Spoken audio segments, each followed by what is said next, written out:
endala nga balyoka nga bakukozesa sex abasirikale bennyini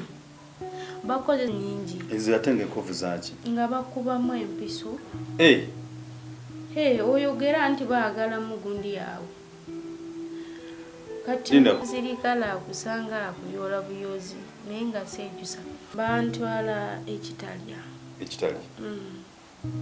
muli mu group awo muli banja bakutte buli batuli bangi nenze bakujangamu ku eno room nga bakutwalamu room endala nga balabye oli mugezi nnyo tomalako okwogera. Mama wange yafa nga nzaala nze saayonka simanya beere engeri efaananamuko yafiira. Tata wange yafa accident yafiira tewe tatyagera mu jjajja waffe. Jjajja n'atoba naffe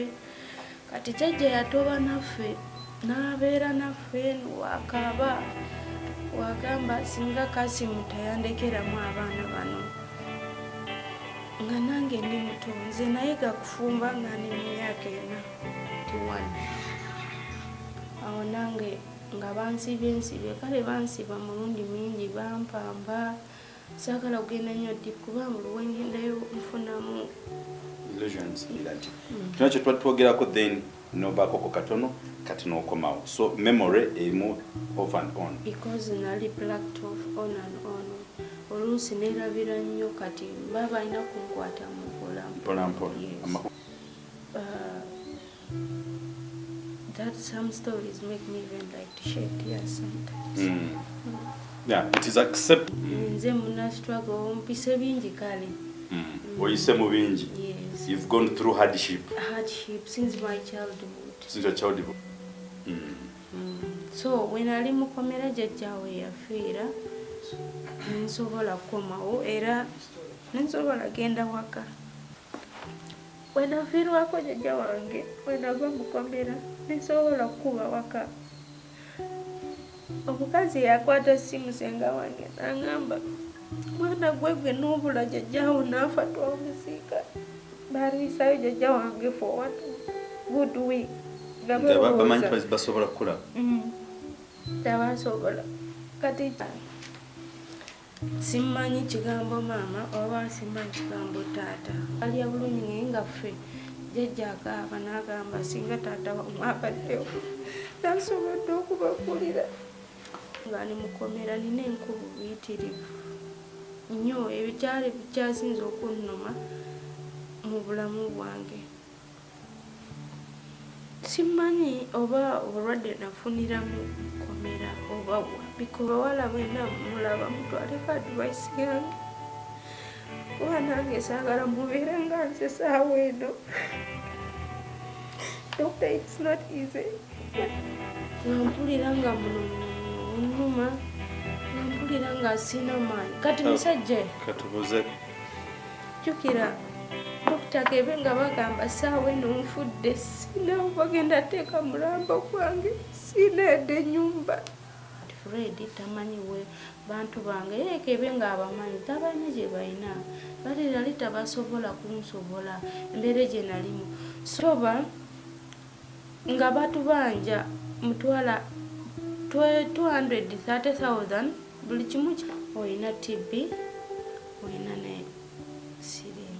era nalwala ku Saturday naddangulu ku Monday ku makya naye nga sikimanyi kiri ku nsi ndi blacked out kati basawo balaba nnyo okumanya nti okay saawa eno embeera gyeni mungondabye kutambula buzibu sisobola kukola kintu kyonna Kebe nga saawa eno bagamba bate bintu binene kuba Fred yanyumiza n'angamba weewali ku ddwali ku kiriniki ekiro kola olunaku olwala ebintu bya tocha byakoma mu bwongo n'otandika gamba wendeka simanyi. A'udhu billahi minash shaitani rajim. Bismillahir rahmanir rahim. Assalamu alaikum wa rahmatullahi wa barakatuhu. Nze Haji Kaboggoza omusomi w'edduwa ntereeza ensonga z'amaka ebyenfuna n'endwadde ezitategeerekeka. Haji Kaboggoza omusomi w'edduwa nsiŋŋaanibwa ekitigoma ku lw'ejjinja. Bw'obanga otuuse ekitigoma mu ttawuni ku siteegi osobola okuba ku nnamba z'essimu ezo z'olaba zitambula. Gwe wenna ali ewala oyinza okuyita ku mukutu gwaffe ogwa WhatsApp ku layini eyo eya MTN obudde bwonna mbeerako.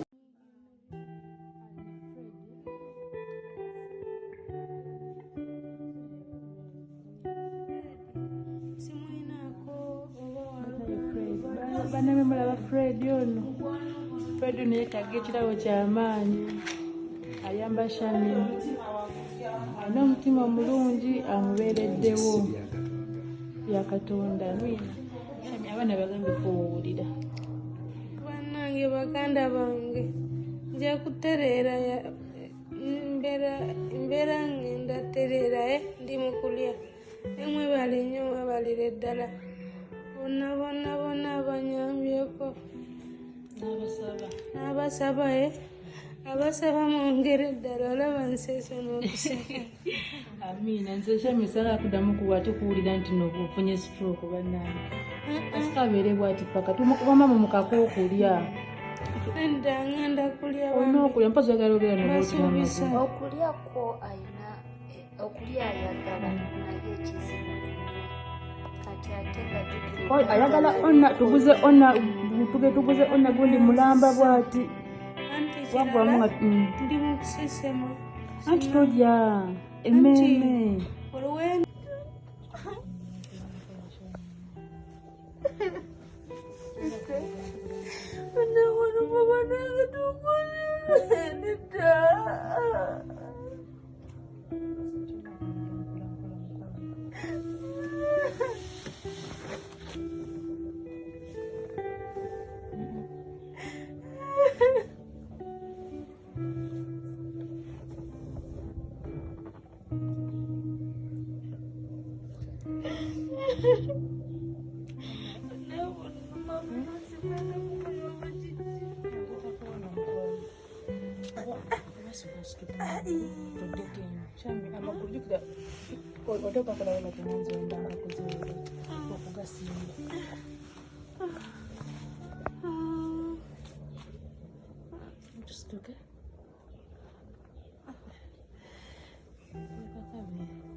osobola mpokale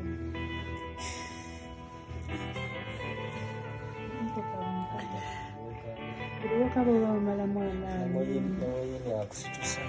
mara mwana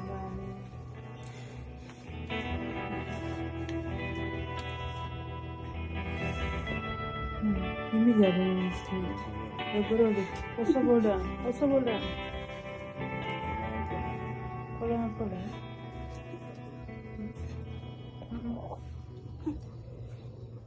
sorry mami atambule nedda tuwebaka nedda soko ofulumye kati niwabweebyo situla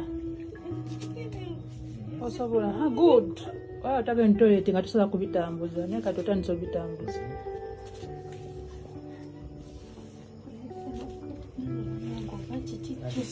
situla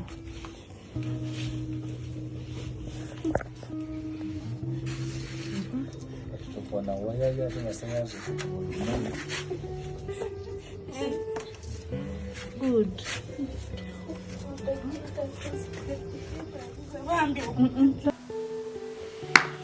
Good morning, good afternoon. Masuze mutya abatula abali ku Mkutu the Flash Station Uganda Mkutu mugusa nsonga mu angles ez'enjawulo. lwali tuliko untold story eya Kapchemut Shamim amanyikiddwa nga Shami wa Bobby omwana gwetumanyiko ayatulugunyizibwa ayakubwa emiggo ayawambibwa ayatusibwako buli kimu kyemanye buli kimu ekibyo kiri ku nsi abakimutuusaako ajja byeyogerera naye nga babimutuusaako bamanyikiddwa bantu bamugemera abasitula bamugemera wala Luganda olutuufu mugemera wala zibeera bamundu ate ekyokulaba bayitibwa abasirikale oba abamu babayita abasirukale oba abasirikale nange simanyi bebamutuusaako omukyalo ono tumulondodde wonna wonna gy'abadde mu ddwaliro gye bamusuula bamutuusaako buli kimu ekibi kyemanyi ku nsi kuno tuliko untold story agenda kubeyogerera era nsaba atulamuseeko tutandikiraawo tujja kuba ku different versions. We shall have an English talk show, we shall have a Sebei language talk show, we shall have Luganda show, but we already tugenda kulamu kasavu kanyama bwe bikutabukira mu Luganda yuwako oluzungu bwe binatabuka mu luzungu yuwako oluswahili. Yeah, so it's your time. You can say hi to our viewers. I will come to the flashlight, then we proceed with our talk show today. Good morning, good afternoon. Mwena abatulaba leero nzize Dr. yasobodde okunfuna ne brother Katel bansobodde okunfuna because of what is in me or problems wenina nganze omuntu. Yeah. Okay.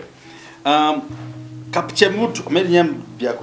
byakwegendereza nsinyiza okweruma. Yeah, Kapchemut. Kapchemut. Nengo obuzaalwa bubakuzaalawa. Banzaala Kapchorwa kaseremu nga wakamalawo gundi the other that hill Kwara hill ngova Bulambuli nga wakamala that corner waliwo kasenta kali ali mu maaso gwenzaaliwawo kaseremu nenga nze kyenva ddala bebanzika banzika side za COVID kituufu tanzo okufuuka omuganda bw'oyogera gye bakuzirika era oluganda olutegeera. Okay. Kale Kapchemut gwani nze muna struggle nze muna struggle mpise bingi kale oyise mu bingi. Yes. You've gone through hardship since my childhood. Since your childhood. Yes. Okay, a little bit try to analyze slightly katono nnyo tutambulawo abantu batubagambe tugenda kukikuba Luganda luzungu babikunyiziza awo gwamanyi. Agenda maaso njaga you mix where you find hardship in English jangu mu Luganda Oluganda bwona akusobera jangu mu Lusebei. Okay, so mpozi ongambe tugendewa awo njagala babamanyi mulaba twadi twogerako ekintu kati nasooka avaako katono because kati lwaki ntibakiwerabidde era tabakusonye bebamanyi because nange kati natandise dde okunyigirako bakutuusaako byonna bemunatera okuwulira nti kino kye twatwogerako then nobaakoko katono kati n'okomawo so memory erimu off and on because nali plucked off on and on oluusi neerabira nnyo kati baba alina kunkwata mpola amakulu gakyo nga mankukwate mpola kale nja kukwata mpola Jessica kyemali kubuuza nti gwani kyetegeeza nti no gwani oba wavaawa wajja otya mu Kampala? Nze bampita Kapchemut Shamim na nzaaliwa Kapchorwa ndi muzaalwa Kaserem municipality Kaserem county Kobil parish. Nze okutuuka e Kampala lwali lugendo luwanvu nnyo. That some stories make me even like to shed tears sometimes. Yeah, it is acceptable. You can have tears and then relax. Unfortunate, era nja kusaba Katel gwe tuli naye gye tutambulidde atunonyeza akatambaala oba akajjaba yamanyi. Leta akatambaala maaso awo. Omukyalo ono, it is a sad story kunti bamutuusaako omwami omukyalo ono nti bimunatera okuwulira maaso awo. nenga mpola mpola tujja kukwata mpola mpola paka tunamaliza show ya olwaleero. Netubeera mu bintu bya mudamuda. Ku mudamuda baatusibanga. Musirikale akusanga akuyola buyozi naye nga seejusa. So my first time okuyingira mu komera, it was nga batanze okulonda simanyi primaries yes aba LOCs ba NRM primaries za NRM kati fere tukimanyi ffe tuli mukola emirimu gyaffe nze twali babiri nze ne Aneti ati twali anga mu bitaala awo mu katale jukira wandage mu bitaala jukira mu katale eyo be bateekamu bintu byawe byakola ki byakulonda bali mu kulondera eyo bintu bya NRM primaries nga ffe tugenda n'ekitabu kyaffe omuntu n'agulamu kiri n'owandiika Mr. Guna mpadde sente aguze kino n'ekiri jukira olina kuwandikamu receipt n'owa omuntu kulaga nti butuufu mirimu gy'okola yeeyo. Kale musajja omu omugagga abeera atugamba baana mmwe ab'ennuupu konfe wejjangu wano agulayo oba taagi ya motoka ino yakuteeka mu maaso jukira bintu ebyo byali bingi n'agulayo membership card eyagulirayo membership card n'atuwa nampa mutwalo 2 n'angamba oyo pulezidenti waffe tumwagala nnyo kati kumbe waliwo omusirikale yali ayambadde leeya ng'atuddemu samwe oyo musajja nga yakasimbula mu motoka ye ng'agenda musanyufu oli nampita n'angamba gwe mujje wano from nowhere n'atugamba muyingireko wano mujjeeko eno olaba poliisi wandagaawo mu bitalo waliwo poliisi eri awo mu katale awo n'atuyingizaamu awo nga tetumanyi ne batusibye ati okutuuka munda nga batukamba bintu byammwe byonna muteeke wano eno omukazi musajja n'atandika okuba amasimu baana bazze bali mu tutawaanya today is our election day for NRM kati babatumye baje bakole investigation what is going on in NRM bikikunze ate bibuddewa for us we are now on issues ne batujjako sente zonna ne batetukoze ne batujjako masimu buli kimu ekyaffe okakana nga batukurosinze ku kubo nga tuzze wandage ya poliisi gutuukayo bangamba simanyi baleti gijeeko nakayana twali babiri n'omuwala bamuyita Aneti kati ng'akaaba bukaabi naye nga nzeeyi ni mugumu nnyo neŋŋamba oba kiba kive nze nalabadde ensi eno naye nga mateeka enkyukakyuka erina kubeerawo ne baŋŋamba gwejjamu engato zonna ebbali ne mbagamba oba munsiba muntwale mukomera naye nga t-shirt yange ne barret sigenda lijjamu sigenda lwambula ne baŋŋamba kati kwewolesemu nnyo okundi kibuli simanyi nebagamba sigenda bikola ebyo byonna omusajja n'alyoka nankuba membi erwigi n'aŋŋamba zijjeeko Aneti n'aŋŋamba kyemujjako ne mga zijjako abantwalayo munda nabanzigalirayo neno eri kamo eri gundi tabakimanyi nti no batukutte nembeeno tubeera like 1 hour I think 1 hour kuba batukwata ku makya saawa nga 4-5 netubeera ndowooza paka saawa 7 kuba wena baleeta emmere nze neŋŋaana okulya musajja wa mukomera n'agamba waliwo alisita bonnyo wano teyagaanya nakulya nembabuuza mwe mwagala kumpa obutwa nkyali mwana muto mmwe bantu mmwe tumuli bangu muyinza okumpa obutwa laba obukyali bwentandiki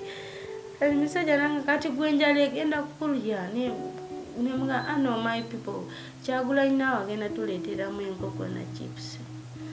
ate awo etwali nga batutwala kukola statement nga batujja eno gye twali Eddukulu nga twambuka tujjako statement laba leero tugwayo ne Dr. Bosa n'atubuuza ate mwe mutuuse eno ntya goffe bale you've not known that ffe baatukutte kati awo n'agenda n'agamba Kabanda ashe baana bo baabakutte awo kawungeezi nga tinjala netanza okunnuma jjukira naganye kawunga kawungeezi kabanda Aisha Shakira baani nga batuleeteramu mmere enkoko ki nno nze kwewaana nembaga nabagambe ffe bagenda tuleeteramu enkoko tulya nsanyuka nnyo enkeera twasulayo neera enkeera ate the following Saturday Dr. Tony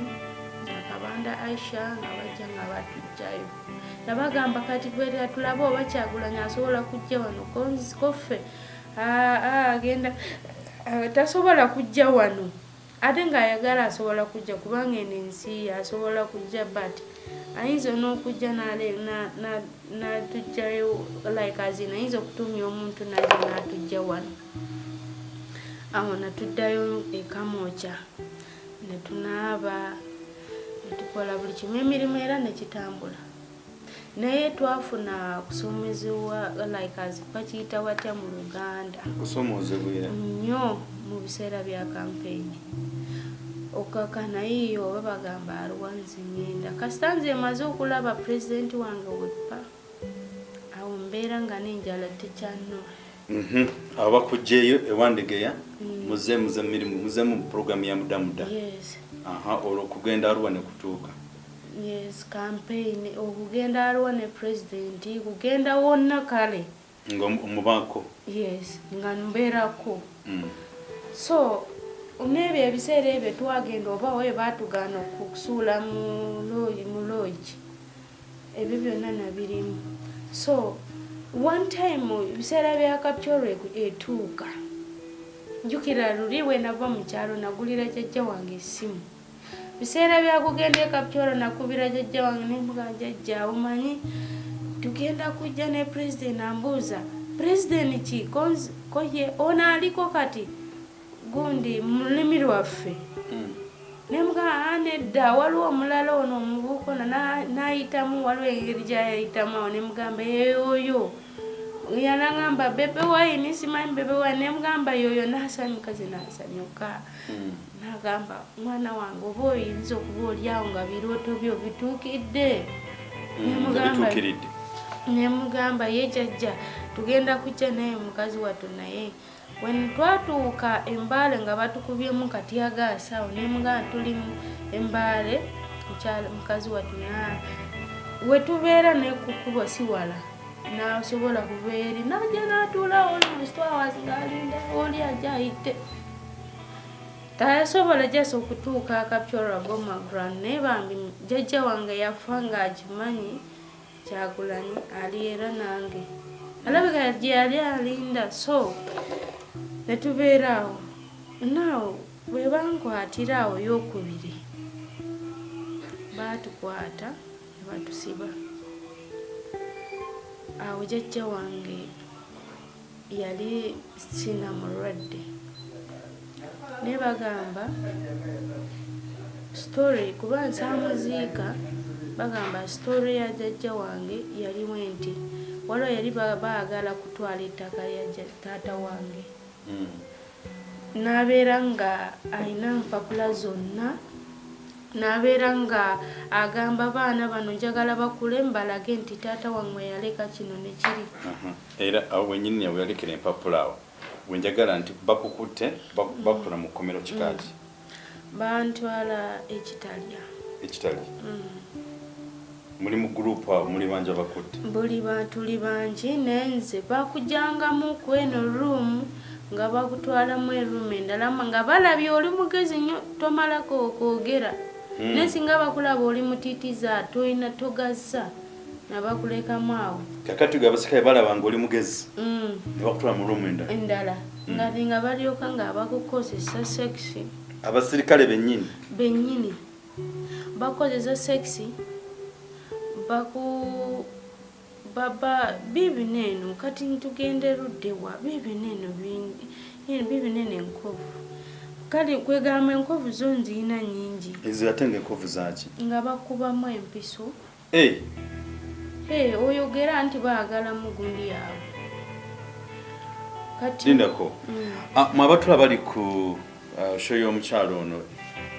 kapche muntu Shamim amanyikiddwa nga Shamim wa Bobby tuliko Untold Story era nga bali kutunyonyola nti baba bakona batwala mu makomera ekyaddiire byabakolako byonna kuba mu mpiso okutulugunya that torture okwogera byamba bakuteekamu empiso oyogere nti kino kiri bwe kitategese bwe kiri nga wali mu kuforcing bakutulugunyiza bakwebaseeko live sex tomanyi oba balwadde oba si balwadde okukakana nga ne information gye badde baagala nga okakana n'omusango gye tomanyiko bakugambye kiriza oyina kukiriza kati nze bwe nali mukomera era onerebo zaake neyanziza nnyo wasobola kunzikira jjajja wange so bwe nali mukomera jjajjawe yafiira nensobola kukomawo era nensobola genda waka tukyali ku Untold Story y'omukyalo ono ebintu byayiseemu ng'ali ekitalya kuba mukomera ngenenge ekyamusibya nti kuwagira His Excellency Bobiwine Kyagulanyi Ssentamu enkovu bamukuba nnyo ne bamukozesa era story ekyagenda maaso okutubuulira what happened bamukosa siteero ki bamutta batya bamusala batya bamukozesa mu ngeri ki byonna bino biri mu Uganda so wenafiirwako jjajja wange wenava mukomera nesobola kukuba waka omukazi yakwata simu senga wange n'angamba mwana gwe n'obula jjajjaawo naafa twamuziika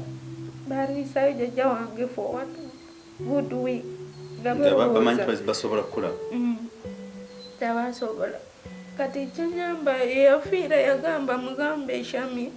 mbwe yali agenda jjukira bamuwa butwa lwataka yagamba yakwatamu empapula ezo n'awamu omukazi omu n'amugamba nkuumiraako ezi n'empapula omwana wange oyo kyokuyukira ye yali antwala nga mwana we kuba yandabirira kuba nga ndi muwere nagamba omwana wange oyo mumugambe kino ne kiri awo nakutukirawo teyafiira nakuddwaliro yafiira mu mikono gy'omuntu yali agenda mutwala ddwaliro n'agamba nga ye bamuwadde obutwa so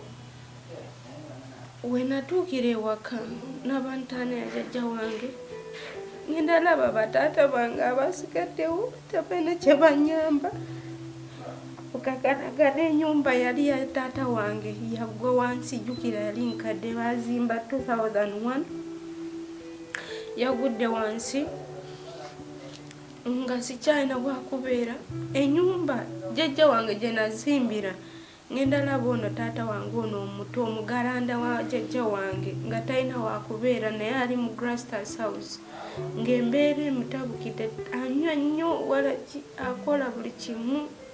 mukyala wa taata wange oli yandibadde nga kalekaleko anywa naye oyo naye mukyala we mulwadde nnyo nentunula neŋŋamba Katonda ntandikira wanze ngenda tandikira wanze okubeera nga embeera eno ekyuka kati gye nakola ne mugamba ono mugalanda wa jjajja alina abaana bangi era abaana zabadde agezaako balabirira kutwala kusomera oluusi ng'aninako ku ssente muzeeyi naye siira agenda n'alima abaana nga basoma abaana bangi tasobola kubalabirira so munatusonyiwa nti ebimu tubisalako si lwa budde naye nga you are trying to avoid the emotion how you are affected in a prison and things of that kind so nolwensonga eyo so kakati badde njagala malizo gokaneno taata waffe ono omuto nakwata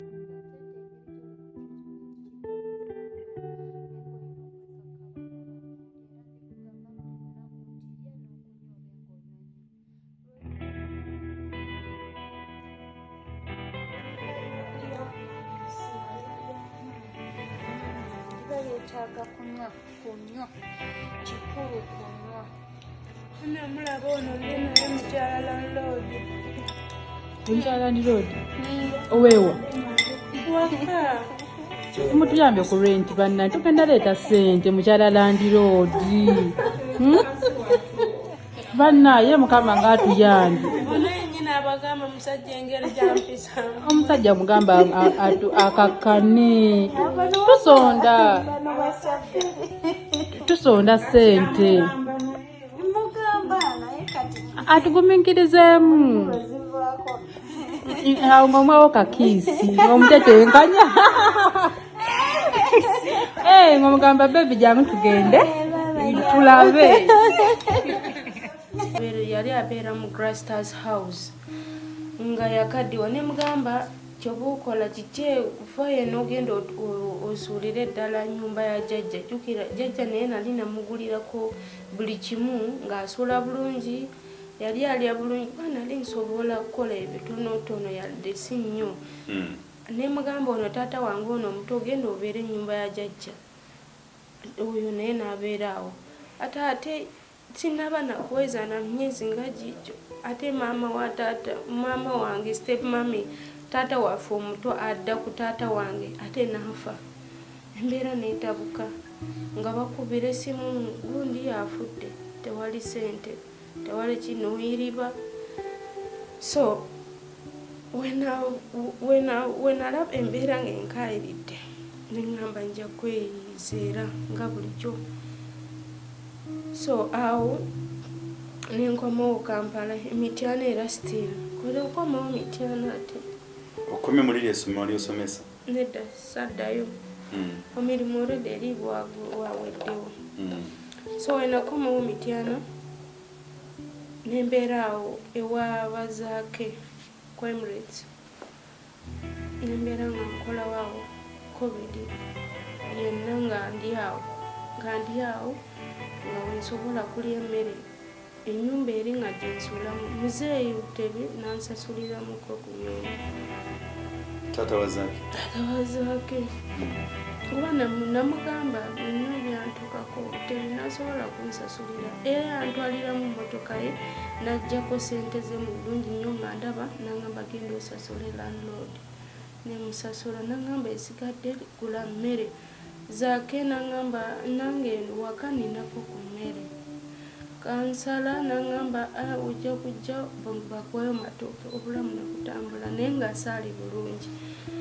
so wenabeerera eyo mityana era olunaku lumu nga mukubira mukwano gwange okujja Kampala gundi namukubira mukwano gwange abeera Entebbe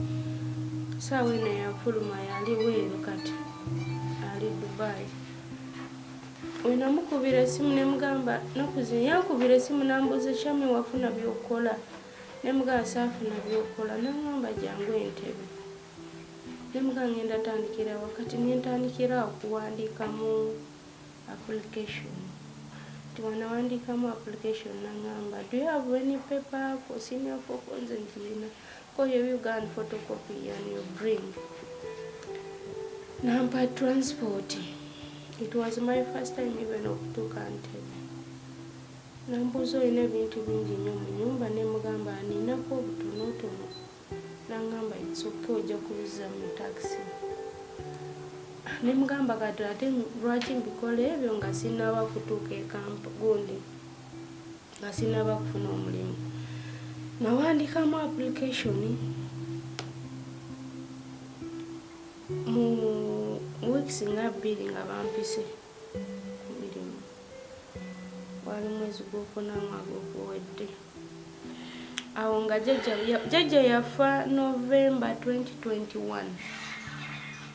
awo nange nga bansibye kale bansiba mulundi mungi bampamba saagala kugenda nnyo ddi kubanga olwengendayo nfunamu yes so kuaprovingamu abantu era nja kusobola kubalagamu abantu bonna abatemu bali mu kutulaba embeera gyena nayisibwamu nga ne mukomera nina enkubu buyitirivu nnyo ebyo kyali kyasinza okunnuma mu bulamu bwange so wenagira Entebbe okufunamu mirimu awo nenfunayo omusajja ate ebyobulwadde byogereko kuba nange nalitaze bonna abakulaba ate abatuuliriza asobola yenna ajja kuba akuwe ku buyambi weyaposa okolina ekyakutuukako si gwe yayagala naye embeera weesanga ng'embeera ng'eri bwekyo naye nga all the same you will be try to be very strong. It's unfortunate nti omukyalo ono ye byonna byamutuukako mu kumutulugunya abasajja agamba abasirikale n'abasawo bennyini abali mu makomera bamukozesanga gye byatuukidde twagenza okufindinga results ng'omwana ono beyogerera nga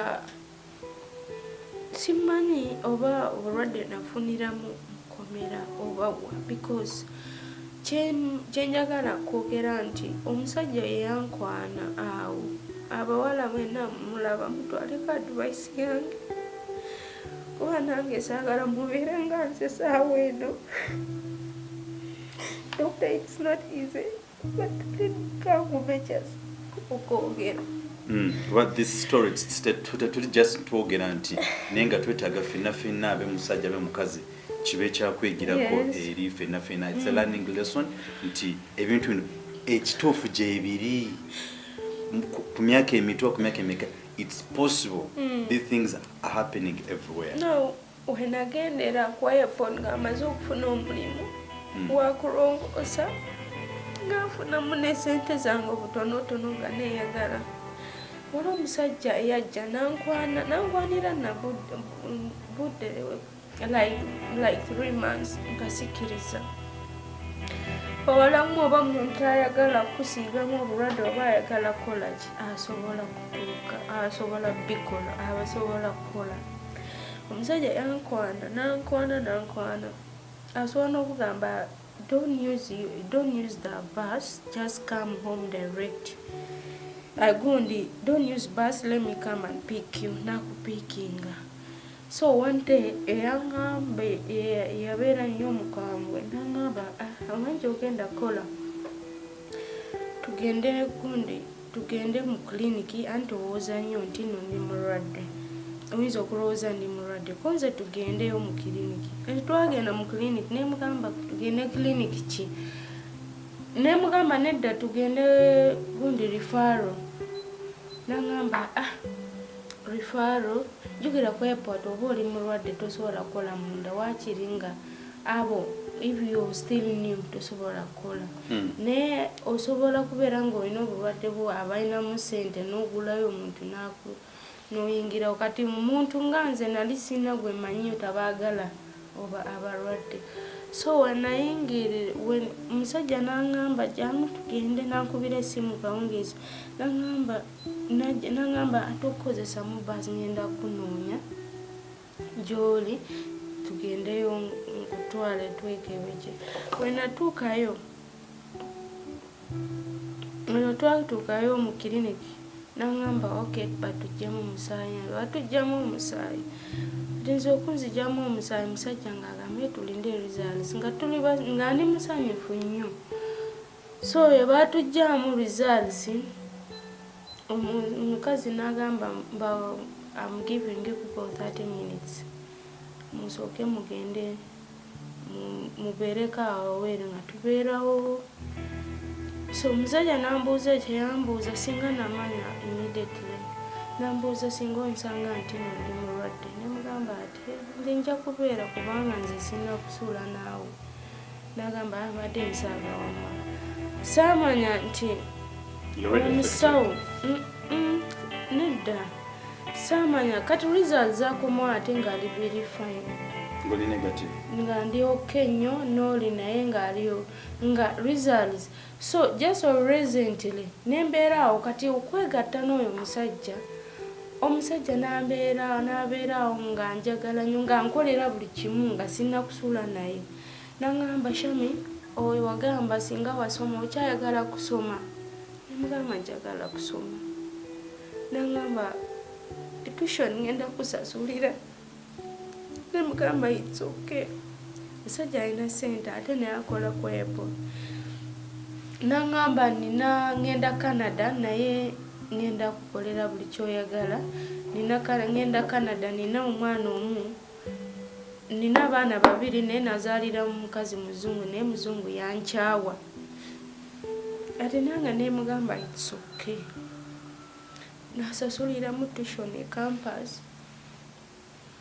Ate kunsasulira mu tuition e campus nensobola kufunamu eri ennyumba Kateri gye yasasula.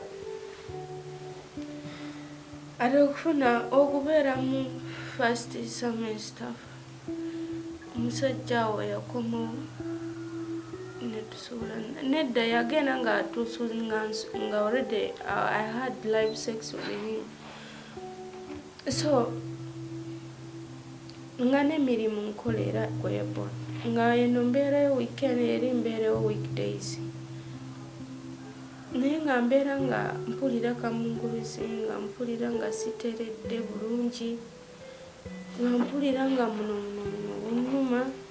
nga mpulira nga sina maanyi kati musajja katubuzeeko nti watandika okulumizibwa nga obumaze okwebaka n'omukulu oyo mu bbanga kiwiiki emu mwezi gumu mu nnaku nga 3. Okay. Mu nnaku nga 3 kati lunaku lumwe kuba agenda Canada nakomawo nga tagenze eyo yadde gakugamba agenze Canada nnaku 3 nga kwali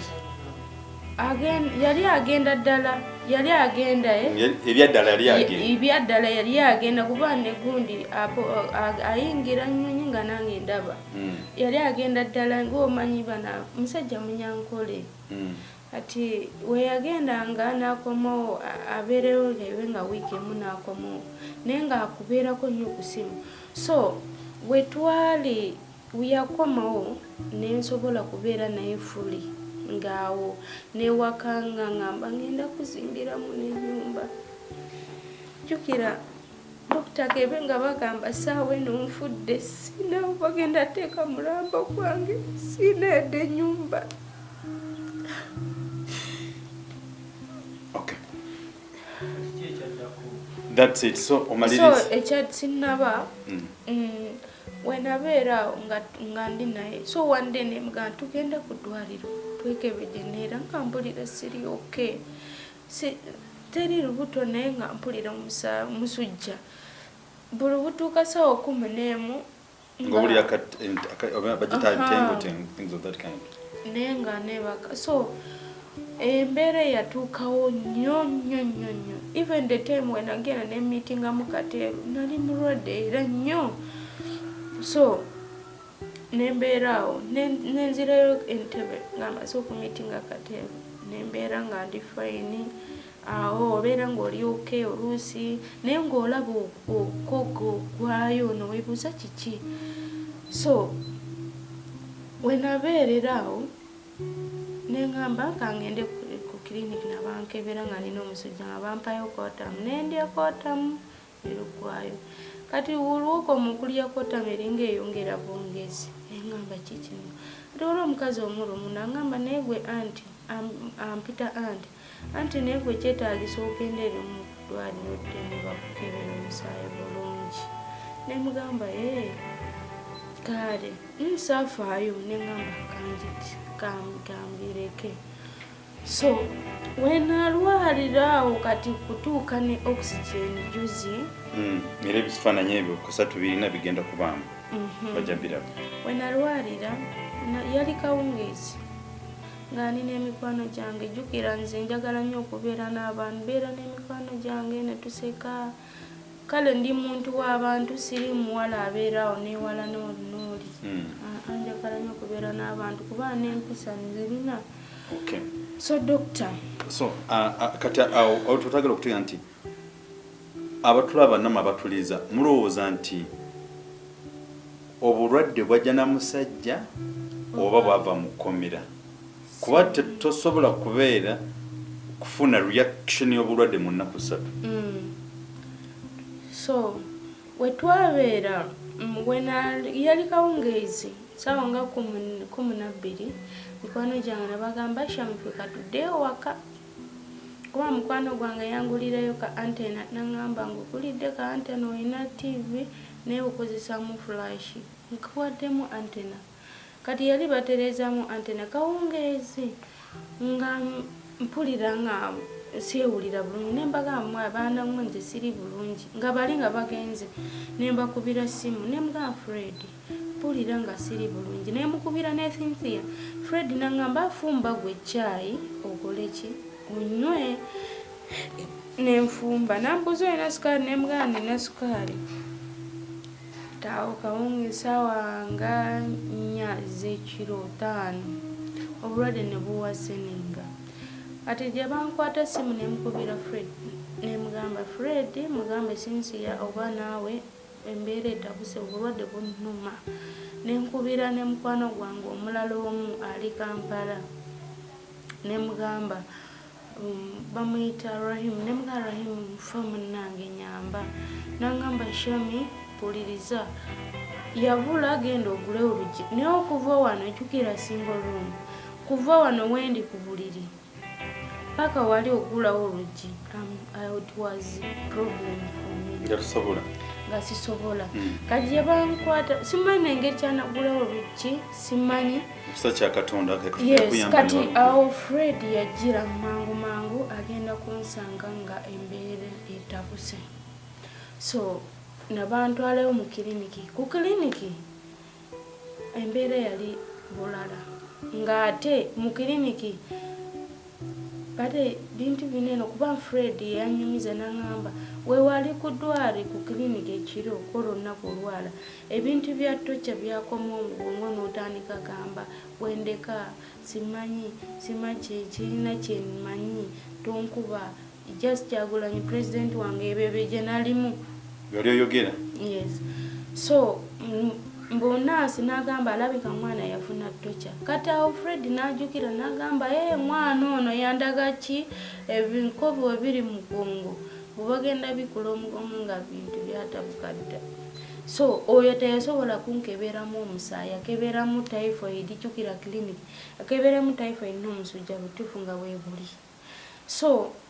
embeera nalitabukamu ngoba musawo yawandiika oyo nasi nagamba Fred ekiro namugamba Fred sijja kusobola ono mwana kaba atwale mulago kati Fred tamanyiwe bantu bange kebe nga abamanyi tabalina gye balina kati yali tabasobola kunsobola embeera gye nalimu so Fred yatoba nga batubanja mutwala 230,000 buli kimu kyenjogerako munange nina evidence era tujja kubalagaawo masa nina evidence ngesagala kwogera ebintu gye sinamu obukakafu ekyo kikulu nnyo so twabeera ku ddwaliro gundi bantwala ddwaliro abasobola kutuwa sente abe office ekamokya basasula bill eya ddwaliro ya kiliniki kuba mbu omusawo oyo yagamba oba teri sente zange temugenda twala omulwadde wammwe kati n'emikwano gyange ab'university mbeera kumpi ne university abaana ba university nabeesonda nabafunye emmotoka kuntwalawa referral kati okutuuka ate referral nga baagala sente abaana nga beesombawo awo nga bantaddeko byuma simba wakati awo omusajja oli yakomawa teyagenda bwe yagenda e Canada teyakomawo kulaba mukyala wange oba what happened anti ndi mu kujjaawo okyali mukubaawo anti nja kutuuka eyo stage eyo simanyi naye oba kuba naye nja kutuukayo so webantuusaamu referral mbu badokita mabankola banteekako byuma biki kati that very time wetwatuukira gundi eri nga bantaddemu byuma ku referral waliwo omusajja omu Charles yali atambula ng'agenda mu katale ndowooza okulamu byakulya byejjukira bambeerako kuva kiro tabasobola kulya nze nalwala Saturday evening kati ng'enkya Sunday nalwala Friday enkya Saturday ati kwololo Friday enna nalina oyo Charles kati Charles yali agenze okukula mbyoza byokulya asinkana n'omusabbeeyi munnaffe omu lindakawo program eno tugenda kufuna episode A, episode B, episode C. Mwabatulaba mulowooza ki ku mwana ono nga Kapchemuntu Shamim known as Shamim wa Bobi olwanje gatunzikiraawo nga kiki ekyabaawo mu ddakiika emu then abatulaba tugenda kukikuba mu series kwa you can't conclude tugenda kukimalayo mu lunaku lumu nga Bannayuganda data nawe ebakaabi natera kumaliriza so kaso bwebantuusa ddwaliro eyo oli Charles yali agenza okukulayo byokulya n'asanga musabe munaffe n'amugamba tuli wano jebale waliwo omwana wano ku ddwaliro twamuleese naye ali mu mbeera mbi mwana ayinza okufa kati ate oli yali agenza okugulamu ebintu emmere kati ono yali agenda bibye n'amugamba atuddeyo ngenda laba oyo omwana kutuuka ng'ate taata wange muganda wa taata wange ng'ogamba bajjajja ba Luganda nenze muyita taata agenda tuuka nga muwala wa Led Kasimu ko ye mwana yatandika dde okulwala kati oyo yalabanga bya ddwaliro ddene ng'omanyi bya rifaaro eyalaba nti n'embeera etabuse jjukira naye dokita w'amagye n'agenda n'ayitamu omusawo n'amugamba musawo njagala ojja onyamba ompoona omwana omulwadde ono ngenda mukolako nga nze kati kyatuyamba tenaabo abo badokita ndowooza tabaagaana now that was story tale because nali sina gyemmanyi banzijjako omuzeeyi mbwe yansitulire mu ngalo wenziti n'anteeka mu mmotoka ye n'antwala paka e Samis kutuuka Samis nga bampayo private room ne banteekamu byuma oxygen buli kimu era nze ebituufu njukira nga naakadde engulu nali nina canulas mulundi 3 ojja biraba ku simu nali nina wano emu n'eno 2 so awo be basobolera kunzijjako omusaayi singa teyali ate eri ddwaliro sangitegedde nti no ndina mulwadde so banzijjako omusaayi buli kimu nali nkolola nga banzijjako buli kimu awo bagenda kebera nga musawo yasooka najja nambuuza oyina nangamba tukebeddemu omusujja awo kuba nalimu oxygen for 1 week kubeeramu oxygen for 1 week nensobola kudda ngulu era nalwala ku Saturday nadda ngulu ku Monday ku makya naye nga sikimanyi kiri ku musimu ndi plucked out kati basawo balaba nnyo okumanya nti okay so wenabeera naddira engulu ku Monday ku Tuesday ku Wednesday omusawo yajjira nambuuza Shami gye tugenda kwogera naawe n'agobako bali gwe nali nabo n'abagamba mumanyi n'abagamba mutulindireko awaweero namugamba Shami twakukebedde buli kimu mubuligo naye nga tugenda kugamba kiki ekikuluma bituufu nangamba tukebeddemu omusujja obadde n'omusujja muyitirivu wakoma ddi okulwala musujja konze nakoma oba 29 eyo tuli mu 2023 yes nangamba that is also another problem nangamba ate typhoid nemugamba ebyo byonna ndowooza byebimu musawo oli nagamba ebyo byonna byebimu ne bakomana bangamba obujja kumira ddagala ne bafulumamu dakika nga like 20 minutes nga baddamu nga bakomawo nga bali babiri ali kutuuka nga bambuuza Shami oli otya kati waliddeko kyemisana naye bannange wenali ku ddwaliro ku private room nali ndya n'emmere y'abajaasi kuba noli tetulinaako sente era nebaza nnyo Cynthia ne Fred abambeererawo sina yadde we mbayita naye bambeezaawo mu bulamu bwange so omusawo nambuuza Shami singa tukuzuula nti no oli mulwadde ogenda kukola ki musawo ate kiki kyogenda nga gwe tukwogera nga oli mulwali ng'omanyi abamu abasawo mumanyi engeri gyakukwatamu omuntu ng'otegedde nti n'ebintu bitabuse nembaga nze nja kumiramu ddagala nabambuza oli obirabyeko nze asibirabanga nako bangamba kakati twakebeddemu HIV, TB, ulcers, newena ulcers. Kati bano babiri bino nabasooka bagireka. Nabasooka nabantwala mpola kakana. Counseling process. Yes. Okakana nga bangamba oyina TB, oyina ne Our tugenda okutandikira our untold story ya Shamim, and that will be our part B. How was she affected? Nze naawe tugenda tandikirawo episode iddako. Shamim, nalitaze, I don't know whether is it healthy for you okuwaayo enamba ye yesimu. Bana namba yange ya simu eri 0701 bana munsonyiwe nkozemu ensobi. I'm so disturbed bambi. Eri 0781 44 39 32 0781 44 39 32. Ereta manyaga Simon Ogwapas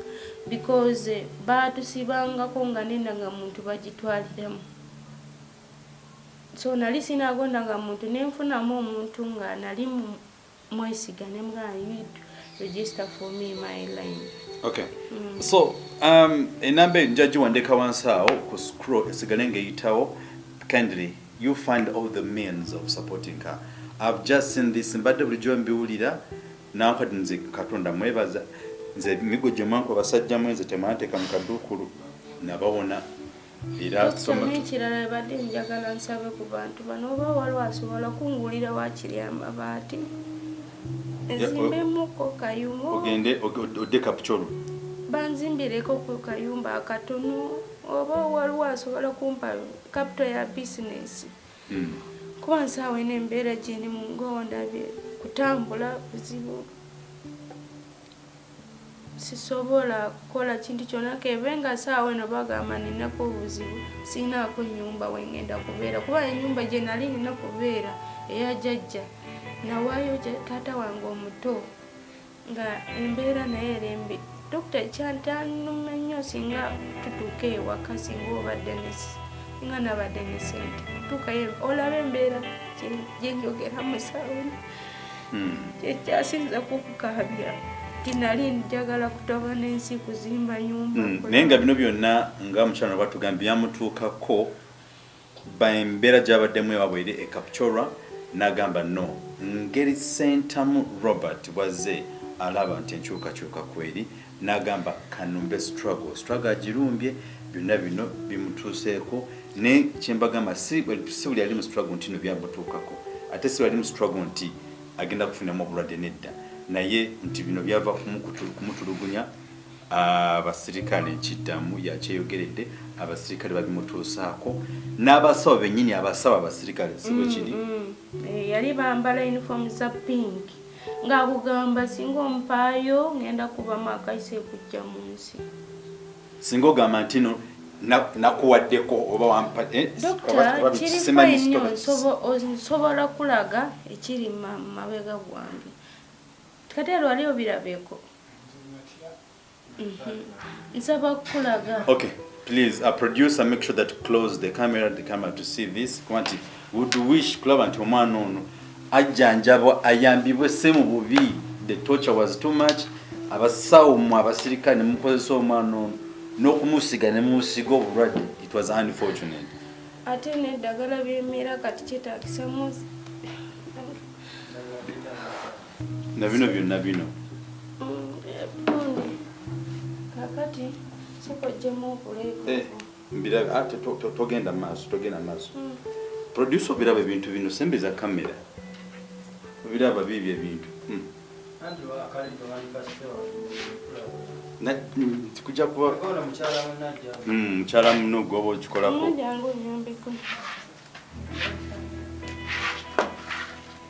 mukyala muno genda saagala kungamba nali omukwabo kw'abasirikale